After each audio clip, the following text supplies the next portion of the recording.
Hello hi നമസ്കാരം. എല്ലാവർക്കും സുഖമാണെന്ന് വിചാരിക്കുന്നു. ചായ തിളക്കുന്ന നേരം കൊണ്ട് വളരെ എളുപ്പത്തിൽ നമുക്ക് ഒരു വകയിലൊരു നെയ്യപ്പത്തിൻ്റെ മാവിൻ്റെ മോനായിട്ട് വരും കേട്ടോ. അടിപൊളി ടേസ്റ്റാണ്. നമ്മൾ മാവ് കുഴയ്ക്കണമെന്നോ വരുത്തണമെന്നോ വേറെ ഒരു ഇതുമില്ല. മാവ് അരച്ച് വെക്കണമെന്നോ പച്ചരി കുതിർക്കണമെന്നോ അങ്ങനെ ഒരു ടെൻഷനും ഇല്ലാതെ പെട്ടെന്ന് അരിപ്പൊടി ഉണ്ടെങ്കിൽ നമുക്ക് ചെയ്യാൻ പറ്റുന്ന ഒരു സ്നാക്ക്. ഇതിപ്പോൾ ഞാൻ ഒരു ബൗൾ എടുത്തിട്ടുണ്ട്. ആ ബൗളിലേക്ക് 1 കപ്പ് അരിപ്പൊടി എന്ന് പറയുമ്പോൾ പത്തിരിപ്പൊടിയാണ് എടുത്തിട്ടുള്ളത്, വറുത്ത അരിപ്പൊടി. അതിലേക്ക് 1/2 കപ്പ് മൈദ. ഇനി ഇതിലേക്ക് ഒരു 2 ടേബിൾ സ്പൂൺ റവ കേട്ടോ. നിങ്ങൾ എടുക്കുമ്പം നിങ്ങൾക്ക് അളവ് ഗ്ലാസ് ഒന്നും ഇല്ലെന്നുണ്ടെങ്കിൽ ടെൻഷൻ അടിക്കണം. നിങ്ങൾ ഏത് ഗ്ലാസ്സാണ് എടുക്കുന്നത് ആ ഗ്ലാസ്സിന് 1/2 ഗ്ലാസ് അങ്ങനെ കറക്റ്റ് ചെയ്ത് എടുത്താൽ മതി കേട്ടോ. ഇതിലേക്ക് ടേസ്റ്റ് ഒന്ന് ബാലൻസ് ചെയ്യാനായിട്ട് ഒരു നുള്ളു ഉപ്പ്. ഇതിപ്പോൾ 1 കപ്പ് ശർക്കരയുണ്ട്, ഏകദേശം 1 കപ്പ് ശർക്കരയുണ്ട്.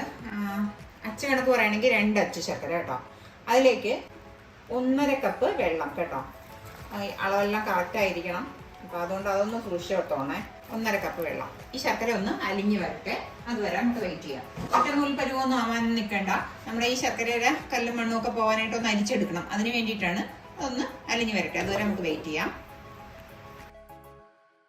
ഇപ്പോൾ നമ്മുടെ ശർക്കരയൊക്കെ നന്നായിട്ട് അലിഞ്ഞു വന്നിട്ടുണ്ട്. നമുക്കിനി ഇത് ഒന്ന് അരിച്ചൊന്ന് ഒഴിക്കാം.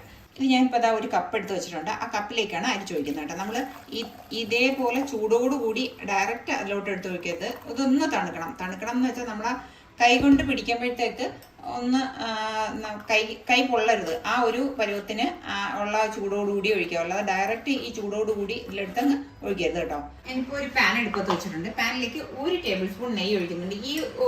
ഇത് വേണമെങ്കിൽ നിങ്ങൾക്ക് സ്കിപ്പ് ചെയ്യാം കേട്ടോ. ഇത് അവോയ്ഡ് ചെയ്താലും കുഴപ്പമൊന്നുമില്ല. ഇപ്പം നമ്മുടെ നെയ്യൊക്കെ ഒന്ന് ചൂടായിട്ടുണ്ട്. ഇതിലേക്ക് 1 ടേബിൾ സ്പൂൺ തേങ്ങ ഇട്ടിട്ടുണ്ട്. ചെറുതായിട്ട് നുറുക്കിയ തേങ്ങയാണ് കേട്ടോ. വലുതായിട്ടല്ല നുറുക്കിയിട്ടുള്ളത്, ചെറുതായിട്ടാണ്. അതാണ് ഞാൻ പറഞ്ഞത്, നിങ്ങളതിൽ തേങ്ങ ഉണ്ടെങ്കിൽ മാത്രം ചെയ്ത് കൊടുത്താൽ മതി. അതിന് കൂട്ടത്തിൽ കൂടെ തന്നെ ഞാനൊരു ടീസ്പൂൺ കറുത്ത എള്ളും കൂടി ഇട്ട് കൊടുക്കുന്നുണ്ട്. ഞാൻ പറഞ്ഞല്ലോ, ഇത് നിങ്ങൾക്ക് വേണമെന്നുണ്ടെങ്കിൽ മാത്രം ചെയ്താൽ മതി. ഇത് വേണമെന്ന് നിർബന്ധമൊന്നുമില്ല. ഇതിപ്പോൾ ഇത്ര മതി. നമുക്ക് ഗ്യാസ് ഒന്ന് ഓഫ് ചെയ്ത് കൊടുക്കാം. ഇതും ഡയറക്റ്റായിട്ടൊന്നും നമ്മുടെ കൂട്ടിലോട്ട് ഒഴിച്ചു കൊടുക്കരുത്. ഇത് ഗ്യാസ് ഒന്ന് ഓഫ് ചെയ്ത് ഇതിവിടെ ഇരിക്കട്ടെ കേട്ടോ. ഇപ്പോൾ ഇതെല്ലാം മിക്സ് ചെയ്ത് വെച്ചിട്ടുണ്ട്. ഇനി ഒന്ന് നന്നായിട്ട് ഇതെല്ലാം കൂടി ഒന്ന് കൂട്ടിച്ചേർത്ത് മിക്സ് ചെയ്യാം. ഇതേപോലത്തെ സ്നാക്സുകൾ വൈകുന്നേരം കുട്ടികളൊക്കെ സ്കൂളിൽ നിന്ന് വരുന്ന സമയത്ത് ചായ നമ്മൾ അടുപ്പിൽ വയ്ക്കുക. ചായ തിളയ്ക്കുന്ന നേരത്തിന് തന്നെ ഇത് റെഡിയാവും. നമുക്ക് ഇപ്പം ശർക്കര പാനിയിട്ടുണ്ട്. കുറേശ്ശെ ആയിട്ട് ആദ്യമേ ഒരുമിച്ചം ഒഴിച്ചു കൊടുക്കരുത് കേട്ടോ. അരിപ്പൊടിയൊക്കെയാണ് പെട്ടെന്ന് കട്ട കിട്ടും. അപ്പോൾ അതുകൊണ്ട് കുറേശ്ശെ ആയിട്ട് ഒഴിച്ചൊരു ദോശയുടെ ബാറ്റർ, നിങ്ങൾ എടുത്തേക്കുന്ന വെള്ളം നിങ്ങൾക്ക് കറക്റ്റ് അല്ലെങ്കിൽ ഇളം ചൂടുവെള്ളം തന്നെ ബാക്കി ചേർക്കണം കേട്ടോ. ഞാനിപ്പോൾ ഇതെല്ലാം മിക്സ് ചെയ്ത് വെച്ചിട്ടുണ്ട്. മൊത്തം ശർക്കര പാനിയും മുഴുവനായിട്ടും ഞാൻ ഒഴിച്ചിട്ടുണ്ട് കേട്ടോ. ഇനി നമ്മൾ ഈ എടുത്തു വെച്ചേക്കുന്ന ആ ഒരു നെയ്യിൽ റോസ്റ്റ് ചെയ്ത് വയ്ക്കുന്ന സാധനമല്ലേ, അത് നിങ്ങൾ നെയ്യിൽ റോസ്റ്റ് ചെയ്യാൻ നിങ്ങൾക്ക് പറ്റില്ല എന്നുണ്ടെങ്കിൽ നിങ്ങൾ തേങ്ങ ഉണ്ടെങ്കിൽ തേങ്ങ ഡയറക്റ്റ് ആയിട്ടില്ലെങ്കിൽ ഇട്ട് കൊടുത്താലും മതി കേട്ടോ. അപ്പോൾ കണ്ടോ, ഇങ്ങനെയാണ് ഇരിക്കുന്നത്. ഇതിൻ്റെ കൺസിസ്റ്റൻസി കണ്ടോ. ഇത് റെസ്റ്റ് ചെയ്യാനൊന്നും വെക്കണ്ട, ഇപ്പം തന്നെ ഉണ്ടാക്കി എടുക്കുകയാണ് ചെയ്യുന്നത് കേട്ടോ. അപ്പം ഇപ്പം തന്നെ ഉണ്ടാക്കി എടുക്കുമ്പോൾ നമ്മൾ ഒരു കാര്യം കൂടി ഇതിൽ ചേർക്കാനുണ്ട്. ഒരു നുള്ളു സോഡാപ്പൊടി കേട്ടോ. ഒരു 1/4 ടീസ്പൂണിനൊക്കെ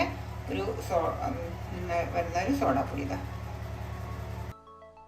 ഇനി നമുക്ക് എണ്ണ അങ്ങ് ചൂടാക്കാൻ വയ്ക്കാം. ഇപ്പം നമ്മുടെ ഓയിൽ നന്നായിട്ട് ചൂടായി വന്നിട്ടുണ്ട്. ഈ നമ്മുടെ മിക്സ് ഒന്നും കൂടി നന്നായിട്ടൊന്ന് കലക്കിയതിന് ശേഷം നമുക്ക് 1 സ്പൂൺ മാവ് ഈ ഓയിലിലോട്ടൊന്ന് പൊരിവയ്ക്കാം. നമ്മൾ ചെറിയ ഫ്ലെയിമിൽ തന്നെ ഇത് വെച്ച് കൊടുക്കണം കേട്ടോ. കാരണം വലിയ ഫ്ലെയിമിൽ വെച്ച് കൊടുത്തു കഴിഞ്ഞാൽ നമുക്ക് ഉള്ളു വേകാനായിട്ട് കുറച്ച് പാടായിരിക്കും കേട്ടോ. അപ്പോൾ അതുകൊണ്ട് ഒന്ന് തിരിച്ചു മറിച്ച് പോയിട്ട് ഒരു ബ്രൗൺ ഷെയ്ഡ് ആകുമ്പോഴത്തേക്ക് നമുക്ക് അതിനൊന്നും മാറ്റിയെടുക്കാം. ഇത് കണ്ടുകൊണ്ടിരിക്കുന്ന സമയത്ത് നിങ്ങൾക്ക് ഇഷ്ടമാവുകയാണെന്നുണ്ടെങ്കിൽ നിങ്ങളെ ഫാമിലിക്കും ഫ്രണ്ട്സിനും ഒക്കെ ഒന്ന് ഷെയർ ചെയ്ത് കൊടുക്കാനും ഒന്ന് ലൈക്ക് ചെയ്ത് കൊടുക്കാനും മറക്കല്ലേ. പിന്നെ നിങ്ങൾ ഇതേപോലുള്ള പുതിയ വീഡിയോസ് കാണണമെന്നുണ്ടെങ്കിൽ നിങ്ങൾ ആ സൈഡിൽ കാണുന്ന ആ ബെല്ലൈക്കൺ ഒന്ന് പ്രസ് ചെയ്തേക്കണേ, മറക്കല്ലേ.